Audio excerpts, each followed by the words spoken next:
चाय कॉफी में थोड़ा सा अलग है ना। गुजरात की चाय तो बड़ी मजेदार है।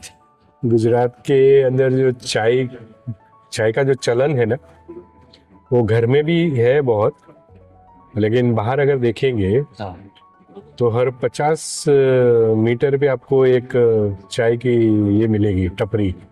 सही बात है। वो टेस्ट जो है गुजरात का, छोटे छोटे कप मिलते हैं, मैं बस सरप्राइज की उसमें मेरे जैसा आदमी 3 या 4 घूंट में पूरा कप खत्म। अरे वो उसका सेंस समझ में नहीं आता मेरे को, जब तक कम भर के ना मिले तो मजा नहीं आता। हाँ, उसके दो कारण हैं। गुजरात के अंदर अगर बात करेंगे तो जो जो कप छोटे जो देख रहे हो आप, वो 5 रुपए का है, फिर 10 का है, और फिर 12 या 15 का है। जैसे 3 प्रकार के होते हैं। जो 5 के हैं वो बिजनेसमैन के लिए हैं, दुकान में बैठते हैं, लारी चलाते हैं, मतलब बार बार चाय। जो बार बार चाय पीते हैं वो 5 वाली पीते हैं, क्योंकि वो दिन में 50 चाय पीते हैं। Okay, now I got it. So अब कब वो दूसरी पियेंगे आपको नहीं पता है। हाँ, लेकिन आप तो पीने जाते हैं, फिर आप दूसरी नहीं पियेंगे, मतलब घर जाएंगे या सही ऑफिस बात में है। तो 5-6 घंटे बाद पियेंगे। दे यूज फ्रीक्वेंटली। और गुजरात की चाय वाकई में, एंड अभी पुणे में बहुत अच्छी चाय मिलती है, गुजरात में है, साउथ में भी वो चाय का कल्चर है ना, इधर से मिक्स किया हाँ, इधर वो मिक्स बात। किया, वो बहुत अच्छा है। केरल का भी एक अलग से एक स्टाइल है, और केरल में भी वो चाय अलग तरह से बनाते हैं, मतलब मिक्स करते हैं। वो मुझे बहुत अच्छी लगती है वो भी। मेरी वाइफ भी केरला की है। अच्छा। सो स्टार्टिंग में हम लोग, अभी काफ़ी टाइम हुआ नहीं गए क्योंकि लोग अब ज़्यादा रहते नहीं है वहाँ पे।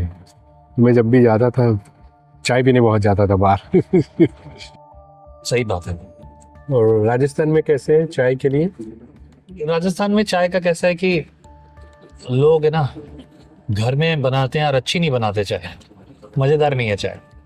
पर जिन लोगों को चाय का शौक है वो चाय पे मेहनत करते, सोचते, दिमाग लगाते हैं। चाय ऐसा है बस आया कोई भी उसको दे दो, थोड़े से दूध में बना देंगे 50 लोगों की चाय, 20 लोगों की, 10 लोगों की चाय।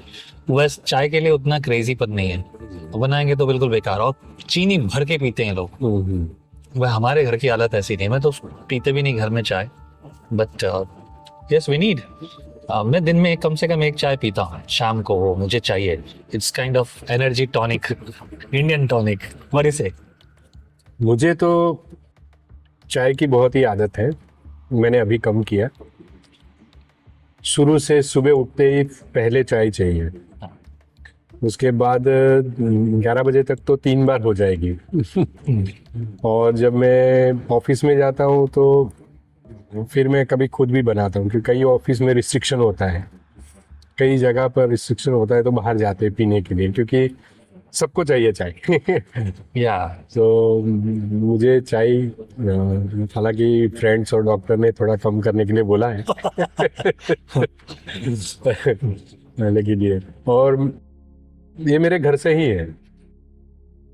इवन मेरे फादर को मैं अभी याद करता हूँ, वो तो कोरोना के टाइम में गुजर गए। लेकिन हम जब चाय बनाएंगे तो हम सब भाई बहन सब रात को कभी 1 बजे 2 बजे जाग के बैठे तो भी चाय पियेंगे, 2 बजे भी।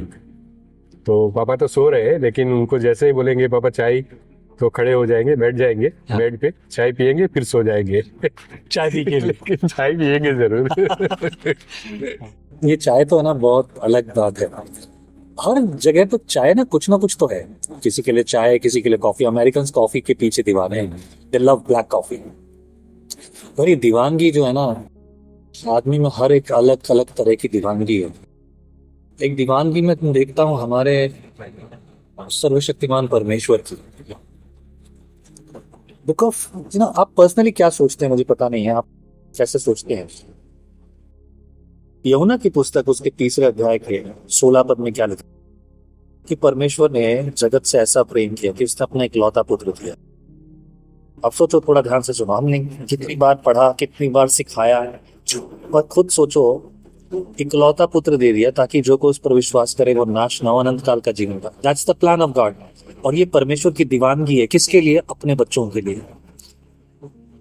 ओल्ड टेस्टामेंट में प्रभु ने कहा कि तुम अपने बच्चों के बलिदान मत देना।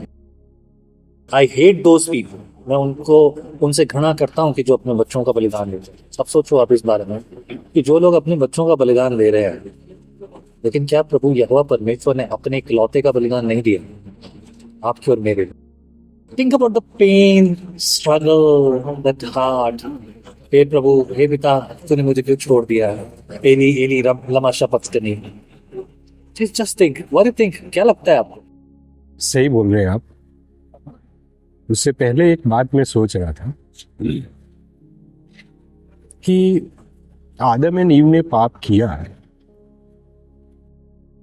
वो परमेश्वर ने अपने बेटे का बलिदान देने के बजाय उन दोनों को नष्ट कर दिया होता तो किसी को पता चलता? नहीं। ओनली थ्री, एक ट्रिनिटी थी वहां पे और ये दो जीव। बट अगर आपने जो बोला वो अगर गहराई से हम सोचेंगे तो हम तो कुछ नहीं है, एक डॉट के समान है। अगर अभी परमेश्वर देखेगा तो एक डॉट के समान है, यस। एक कीड़े के समान है। लेकिन फिर भी जो प्रेम शब्द आपने जो बोला ना, मनुष्य को प्रेम करने के लिए मनुष्य को अपने बेटे से एक स्टेप ऊपर रखा। इसके प्रेम की गहराई को ना मैं शब्दों में बयां नहीं कर सकता। When I think and talk about this, it's not easy. ये आसान नहीं है। परमेश्वर ने अपने इकलौते को दे दिया, और आपने बहुत अच्छी बात कही कि मनुष्य को उसने स्थान दिया, ना कि अपने इकलौते को, कि एक को बलिदान करके इस मेमने को देने के बाद वो सबको मैं प्राप्त कर लूं। बट वो एग्जाम्पल देखा है आपने कि एक अच्छा चरवाहा अपनी 99 भेड़ों को छोड़कर एक को लेने जाता है ना। ये समझ से थोड़ा सा अलग है। मतलब अगर हम देखें तो ये किस तरीके से, मतलब I can't even understand the love of God. वो परमेश्वर का प्रेम समझ ही नहीं आ रहा। What do you think?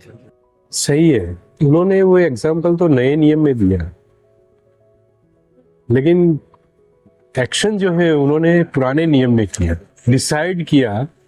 And परमेश्वर जो है वो टाइम, स्पेस एंड मैटर से बाहर है। He can see everything. तो कभी लोगों को सवाल भी होता है कि आदम एंड ईव तो पाप करने वाले थे, उनको पता था, तो क्यों बनाया? अब जब बनाया, उन्होंने किया, तो नाश क्यों नहीं कर दिया? क्यों अपने बेटे को बलिदान देने की जरूरत पड़ी? सही बात। And that's the love. मैंने जो बनाया है उसको मैं कैसे फेंक दूं, कैसे नष्ट करूं? Wow, that's wonderful. त्रिएक परमेश्वर ने बनाया, अपने हाथों से बनाया, सबको आप तीनों ने मिलके बनाया। बहुत खूबसूरत जवाब है।